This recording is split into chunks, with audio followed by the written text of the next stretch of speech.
Islamic book writing and making of the spiral text, right? And one of my old professors, Rick Messick, who's an anthropologist of text, has studied this a lot, where, you know, the text, there's the main text, then on the margins would be commentary, and then even some instances where you would have to kind of turn the text around to get different parts of the commentary, you know? And so it was so interesting because I've only seen that in manuscripts, right? These old, hundreds of years old texts, and with handwriting. But your father was doing this with print, and I had never seen that before. And now you've also kind of incorporated that into your art practice. Yeah, I mean, I think so I didn't go to school to study art I was a policy major, so I thought I was going to go to DC, and that's 20 years ago. But anyway, I mention that because I think there's part of my practice that feels very intuitive, and so when people ask questions like, why would you arrange the text on a page like that? I'm like, oh, it just makes sense. Or I saw my dad do it, and then when someone brings up a historical reference, I'm like, oh, that's cool. That's sort of nice that I was connected to this sort of lineage of making text that I didn't know that I was associated or connected with. And so I think, and speaking about things that are unseen and veiled or sort of withheld from our sensory network, I think that it's been really exciting for me as an artist to not have an art or art history background or have a textual studies background, because I can happen upon these methods that just make sense to me and then go back and realize that it made sense to someone 700 years ago and be very interested in like, what about spiritual practice? What about like the way that our brain works makes that make sense? And so for me, it only makes sense that you would read something corporally, that there may be information that's here because there's a different meaning when something is marginal, or the idea that if I turn something around, I'm getting multiple views, and even in that process of rotating, something is happening to my sort of thought process. And I think also like neurodivergence plays a lot into this, and like not knowing that information and getting that information as an adult, I was like, oh, that's why it made sense. Like that's why it made sense, and I was confusing to everyone else. But I think about this a lot in terms of like the importance of like sticking with something even if it's not clear to you, and not sort of giving up on it because it's difficult for other people to make sense of, or it's even difficult for you to make sense of. So I think about how I discipline my practice earlier on, I would not have produced the work that I'm making. I definitely got lots of cues to discipline a lot of what I was doing, but I'm happy that I stuck with it because of moments like this, you're like, oh yeah, the manuscripts were doing it. I went to Catholic school, so I also now am remembering the marginalia in a lot of these books, and I've been spending the last several weeks looking at all these medieval Islamic diagrams. There's like a set from Sudan that's on authored that I've been looking at, that's at the Wellcome collection, and then I've been looking at all Ibn Arabi's cosmological diagrams and just being sort of like floored because they sort of work on the same principle of how text organized on the substrate of a page can be arranged in a particular way to evoke a particular feeling, and just, I don't know, I'm getting very excited about sort of the textual history of Islamic practice, not as something that's like medieval and of the past, but as a very contemporary. Yeah. And thinking about your works, I mean, just kind of looking at different examples, there's so many exhibits, right? And so many works that you've produced, but there's a certain recurring motif around the cutout text, kind of position and collage. Could you talk about just that as a practice? What are you thinking about when you are selecting and arranging and putting in place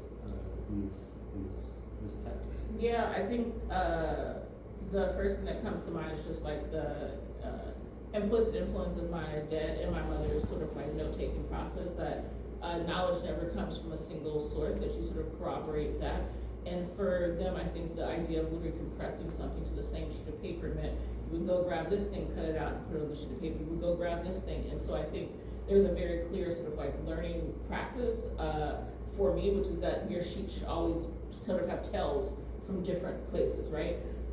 And there was a moment where I got really obsessed with the platypus as like an animal, because it's like a bizarre animal that is not neatly in any category of species and sort of shows its seams in a way that I really think is beautiful. And so I think that for me, the idea of cutting something and leaving a bit of like the edge on it is to say that I want to bring this thing from one context and put it in another, but I don't want that sort of carry over, that transversal, to erase the history of where it came from.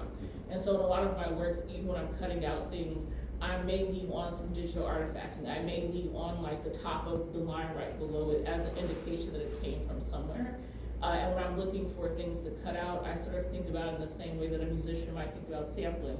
I'm not saying I'm going to use this immediately. I may just see a letter A that I'm like, that's a fly letter A, and I will screenshot that, or I will photograph it, or I will make a drawing of it and sort of save it. So just the look of the A. Yeah, like the actual physical characteristics of it. Like thinking about a letter, I think about letters and text in the same way that someone might think about a figurative drawing. Like I'm really paying attention to like the ligature, the curvature here, like the part of the R that sort of flicks upwards, or because something was Xerox, something being stretched out. All those sort of characteristics of text are intensely important to me, which is why I don't actually make work. I very seldomly make work that's not typeset text that I print out. It is always text that comes from somewhere else, a A from here, a B from here, a D from here, because I think there's something about what that letter actually carries as coming from another source and then coming into my work.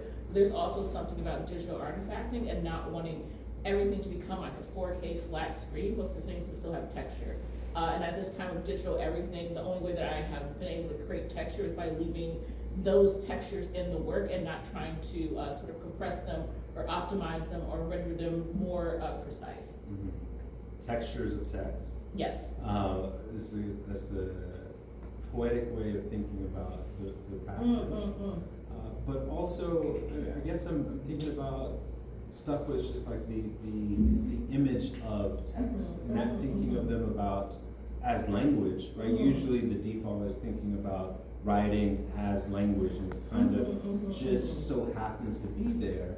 But not to make this too much of a recurring theme this night, but we also have this tradition in Islamic art of calligraphy, in which letters are very meaningful, not for their semantic. I mean, there is a semantic importance, right? But also of their like visual, graphic beauty in calligraphy, and so there's that kind of Islamic art piece to it.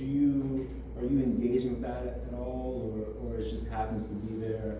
I think it happens to be there, and I think you bringing up these very clear historical references is very grounding for me. I can go back into my dad, like, look, things are connecting. So I would say for a long time, and so I would still say now, when people would approach my work, they're like, this is not Islamic work because I don't see green, I don't see foil, I don't see Arabic. And I'm like, first of all, not every Muslim speaks Arabic, and that's a whole other thing. We're not gonna do that now. But the whole point is like recognizing that we've also flattened the way that sort of Muslim artists can present their work, and only being at one register. And so for me, the attention to sort of the shape of letters comes a lot from finding out that I really loved geometry when I was in high school. I struggled with math. Algebra was like, what is this? I got to geometry and something just clicked. Like I was just like, I understand this intuitively. Like you don't actually have to teach. I can figure this out, right? And so I think that when that was happening, I was also very interested in language, and I think something just sort of like merged there for me. That like a sentence can have a tangent, and that can be like a literal thing in the sense of like a sentence written, and then there's a tangent line where another sentence is written, or a sentence can have a tangent in the sense that like I'm saying something, there's a parenthetical that sends you off in another direction.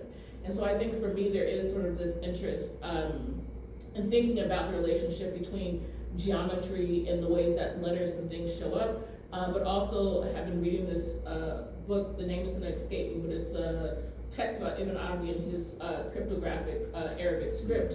And I've been really interested in that because he's sort of done a lot of work around like a letter having different life forms over time as it sort of travels through what position it is in a particular Arabic word, but also thinking about letters as being able to imbue something even more. So thinking about like the Haruf movement and folks who are associating particular guys with letters, or even Kabbalah within Judaism, this sort of association with letters and numbers and the shapes of things as having some other sort of meaning has really been interesting for me.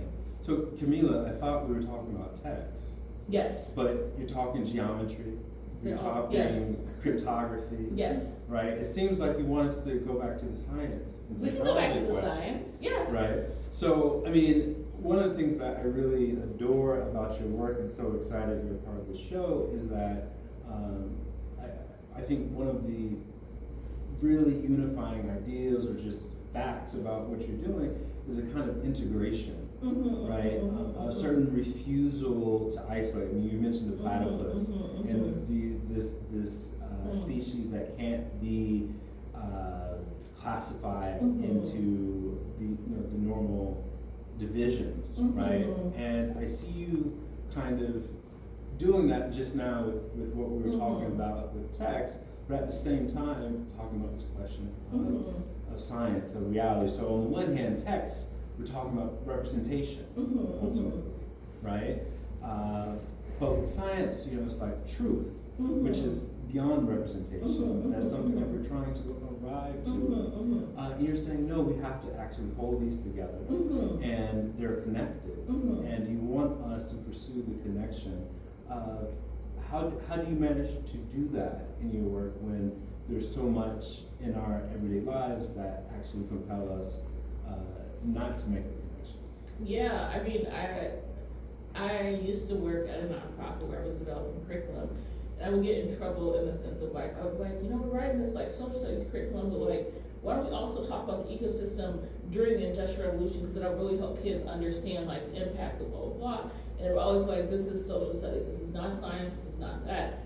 My brain always wanted to make that leap, and I think there is some sort of like proto-connection to the fact that like, there was a point where these weren't siloed disciplines. There was a point where for you to make sense of anatomy, you also had to make sense of spirit. To make sense of spirit, you also had to make sense of math. There was a point where these were integrated. And so I think there's a particular part of me that like yearned for that moment of integration, where for me to make sense of the world required collaboration, not only from different disciplines, but from different people. The idea that for me to make sense of the world, I would need to talk to a spiritual leader. I would need to talk to a mathematician. I would have to talk to this person, that person. Those are all really important for me. And so the relationship I see with science all the time is that science is a politics and a poetics of revision, right? Like it is literally, even though it's not positioned as such, it literally is someone being like, I think this is a thing that makes sense, and then spending most of their life trying to figure out if it makes sense. It is a faith-based practice. Science is a faith-based practice. You are literally saying, I think photosynthesis happens like this. And I think so much so that it happens like this. I'm gonna spend the next 30 years of my life creating small diagrams to explain photosystem 2 and photosystem 1, right? And so I think that for me, I've had this question when I was doing a show in Germany where someone's like, I see all this Islamic stuff and all this math and science stuff, do you find any conflict? And I was like, no, we're all here speculating. We're all trying to make a path. We're all trying to do sense making. And that is what the purpose of like learning is. Science is here for us to support a sense making. And where science cannot pick up something, we have other disciplines that can pick it up. And for a more holistic understanding of the world, you can pick up everything. And so I've been a strong advocate of like any time that I'm even teaching, I'm teaching a class now, it's a text-based practices class where we spend time talking about quantum physics. Why? Because you need to understand elements of quantum physics to understand how language works on a page, or to understand the pace of something being transmitted to another location.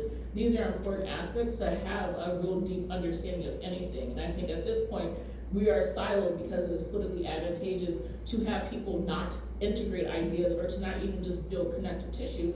Because then you'd be like, you don't know that thing over there, that's cool. You don't know that thing over there. So you can't actually build solidarity when we're siloed. And so I think that pulling things together, not making them the same, but pulling them together to be in conversation is a move toward a certain type of political solidarity that is discouraged, but is absolutely necessary. Word.